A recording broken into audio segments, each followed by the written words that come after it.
Hello. Keyboard sales.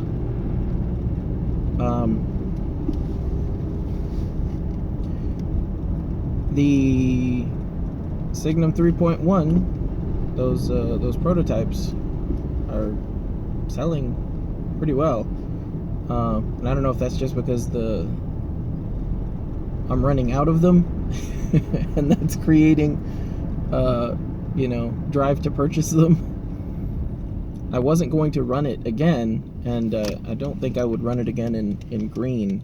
I'll probably, if I do run it again, I actually haven't gotten any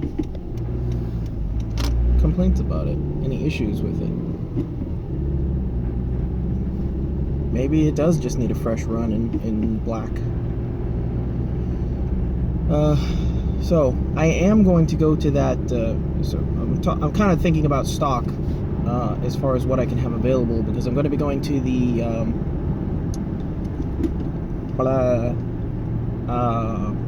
Cleveland keyboard meetup. So we're gonna drive on up there and kind of make a day trip out of it, which would be pretty cool. So I'm trying to think of like stuff I would like to have ready for going there, because I'd like to be able to show my stuff, but if someone wants to buy it there and not pay any shipping, I want them to be able to buy it. So there might be a few runs coming up. I haven't quite made the progress that I would prefer on the Signum 3 official. I guess it's just a Signum 3 at this point. The original black PCB, but with the updated rows and columns. It's actually, I'm setting it up by quarter U separation, or eighth U separation rather, so that you can still actually do a full grid. So you can do a ortholinear, as it is referred to, which is kind of an odd name, but whatever. A full grid layout. So it'll support that, and I don't think we're going to lose very much for it, so that's pretty cool.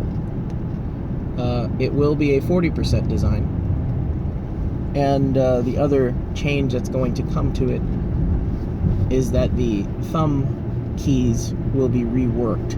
The thumb keys, the thumb clusters, there will be 3 in the thumb cluster, and they will move.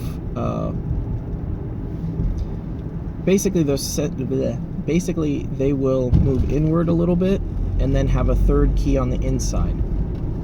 So it'll match kind of the position of your thumb a bit better, and instead of that 3rd key being a duplicate thumb key, it will actually absorb that key that's right next to it, because I would much rather, and I think it's a better design, to have your thumb on that thumb key and then be able to go left or go right. There's just more available to your thumbs at that level with a single movement. So that's the big deal, is when you start getting into, and this is what I've been, I don't want to say struggling with, but kind of tolerating for a long time. When you have a grid layout, your thumbs are right next to each other, and when they're right next to each other, your thumb can only move inward. So it moves inward 1 key. So you've got 1 key that's 1 key length away. Easy.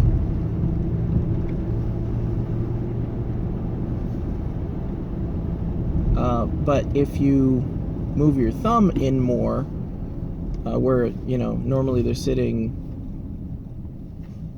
next to each other, if you move them in 1 more and then use those as outer keys, then you get a little bit more. But this isn't that comfortable.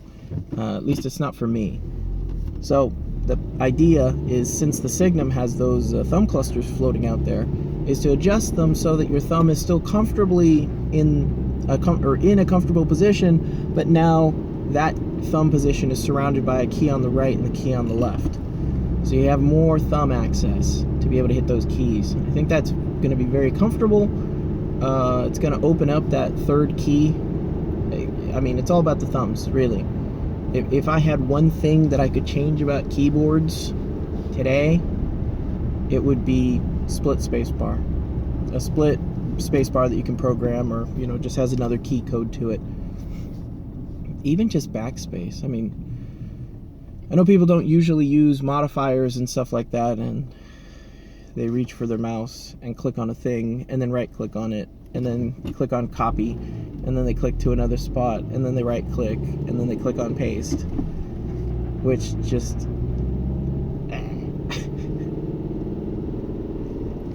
I'm gonna have to find that comic. There's a comic of someone who's like, yeah, Google this part, and he's looking at someone who's on the computer and says, hey, you Google this part, and the guy goes, okay, yeah, sure, and then he like opens Internet Explorer and then goes to the search bar and then types in Google and then hits enter and then clicks on google.com link and then clicks on the search bar and then starts typing and it auto-completes, but he keeps typing and finishes it. And then he moves the mouse and clicks on it, and then he gets to the page and he grabs on the bar and the scroll bar and starts dragging it, and the guy's like, he's not even using the scroll wheel. Just like growing frustration and rage.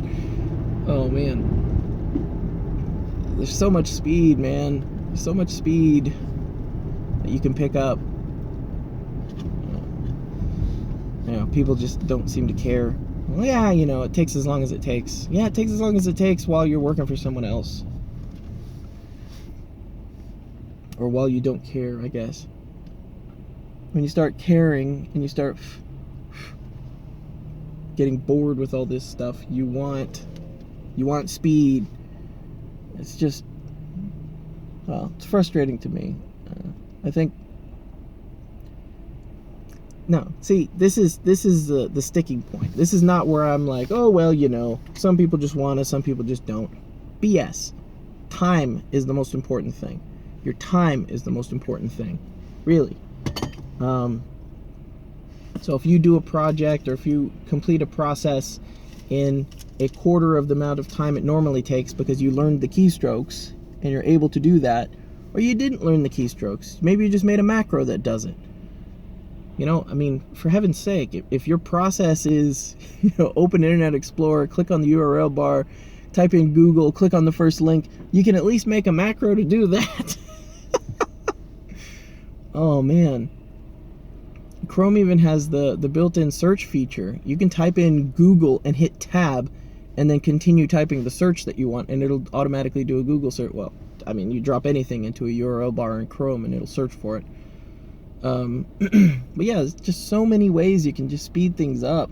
Having that available to you immediately in half the time. People don't want to go faster because they think that, I don't know, people want to go slow. People feel like they can go slow. I don't know. This is all my experience. This is all my opinion, but people feel like it should, it takes as long as it takes. I just get frustrated with it. I don't want to do the same repetitive task over and over. I want to be done with it already. Or if I do have to do it over and over again, I'm going to make it as simple as possible. I'm going to press a button, and then it's going to open a new tab, copy the, it's going to copy the cell I'm in, flip over to Chrome, open a new tab, hit slash to initiate a search, paste that into the search bar, hit enter, pause for a second and a half, hit tab 3 times, and then hit enter just to hit the first link.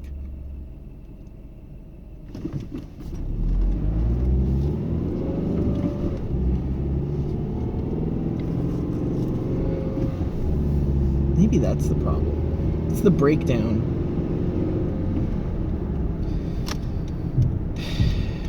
Maybe I need to write that book.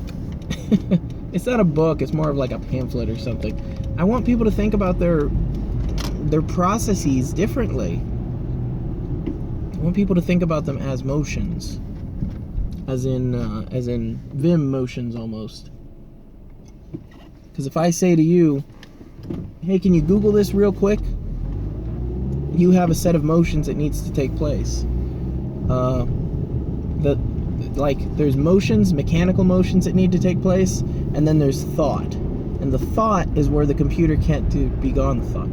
The thinking process is where the brain actually has to function. It doesn't have to function on the get to Google search bar part. Someone says, hey, can you Google this for me? Ready? You have one motion, and that one motion is get to Google's search bar. That's it. No matter where you are, get to Google's search bar. And whether your motion is clicking on Internet Explorer, clicking on the URL search bar, typing in Google, hitting enter, etc., or pressing one key that opens your browser and then gets to a new gets to the URL bar and you're ready to type. That's the mental part of it. That's the part the computer can't replicate. Well, I mean, not so much in this example, but in generally, like you want to get to the part that you can't replicate. If you're comparing business units for their payment schedule or something like that, and those bits of information are in different places, your motion is get up the payment information here, get up the customer information there, and then once you've completed that motion, you use your thinking brain to say, does this compare with that? And, does that apply when they're quarterly? And is this a special use case where we actually can't or don't or won't do that? Like, that's the human thought process. You want to get to that thought process as fast as you can. But people are just like, whatever. Bugs me. And some people think that if they do their work faster, they'll just get more work. And I am, unfortunately, one of them. Fortunately, I'm usually more frustrated with the process than... I gotta go. Like, I just want to get it done fast. And I don't care if you use that spare time to do more work, or to tell your boss, or to show off so your boss can assign you more work, or to browse more Facebook. Just do the work faster. Get the time back. Right. I'm gonna go to that keyboard meetup. I want to make circuit boards and kits and stuff to bring along. That's it.